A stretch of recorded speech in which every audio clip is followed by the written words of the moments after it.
methods of animal preservation.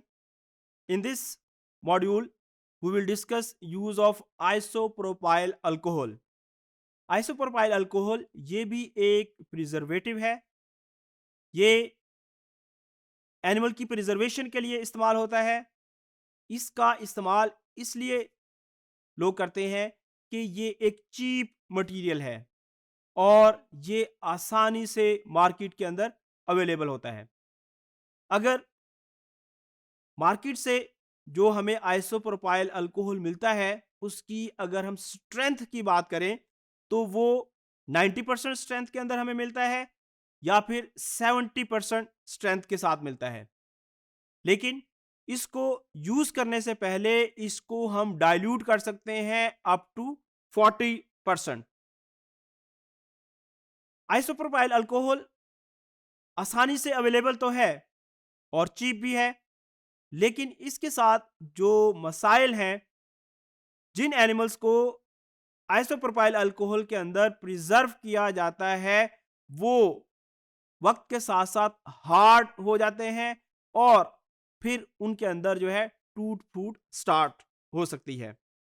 अब इस चीज से बचने के लिए हम ग्लिसरीन के कुछ ड्रॉप्स जो है वो आइसोप्रोपाइल अल्कोहल के अंदर डालते हैं ताकि जो स्पेसिमेन है वो हार्डनेस से बच सके और उसकी जो टूट फूट है उसको कम किया जा सके।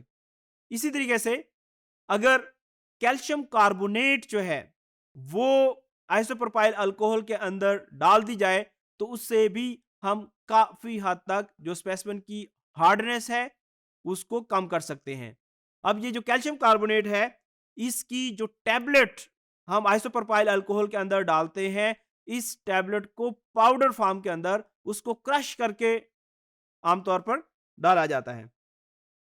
अब आइसोप्रोपाइल अल्कोहल को अगर हम फार्मलिन के साथ कंपेयर करें तो जो फार्मलिन है ये लॉन्ग टर्म प्रिजर्वेशन के लिए इस्तेमाल नहीं हो सकती थी, लेकिन जो आइसोप्रोपाइल अल्कोहल है ये लॉन्ग टर्म प्रिजर्वेशन के लिए इस्तेमाल हो सकती है।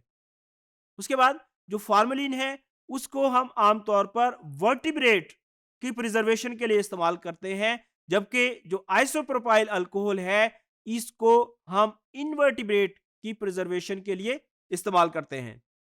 अब जो 80% अल्कोहल है जिसको हम डीनेचर्ड अल्कोहल भी कहते हैं उसको हम लॉन्ग टर्म प्रिजर्वेशन के लिए इस्तेमाल कर सकते हैं। लेकिन अगर हमने इसको लॉन्ग टर्म प्रिजर्वेशन के लिए इस्तेमाल करना है तो हमें इस चीज का ख्याल रखना चाहिए कि इसके अंदर ग्लिसरीन ऐड करनी चाहिए या फिर कैल्शियम कार्बोनेट ऐड करनी चाहिए ताकि इसकी वजह से जो साइड इफेक्ट्स आते हैं उनको मिनिमाइज किया जा सके।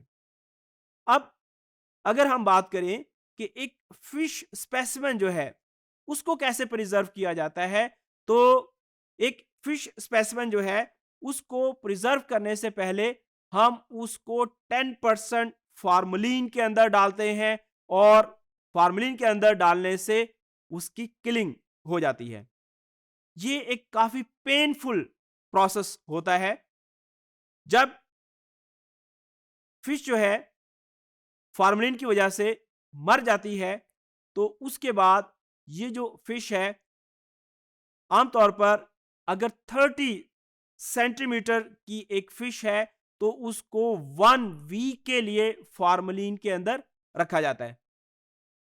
उसके बाद फार्मलिन से निकाल के फिश को 1 दिन के लिए पानी के अंदर रखा जाता है। अब ऐसा क्यों किया जाता है? इस वजह से कि इस फिश के अंदर से जो फार्मलिन है उसको निकाला जा सके, उसके इंपैक्ट को कम किया जा सके।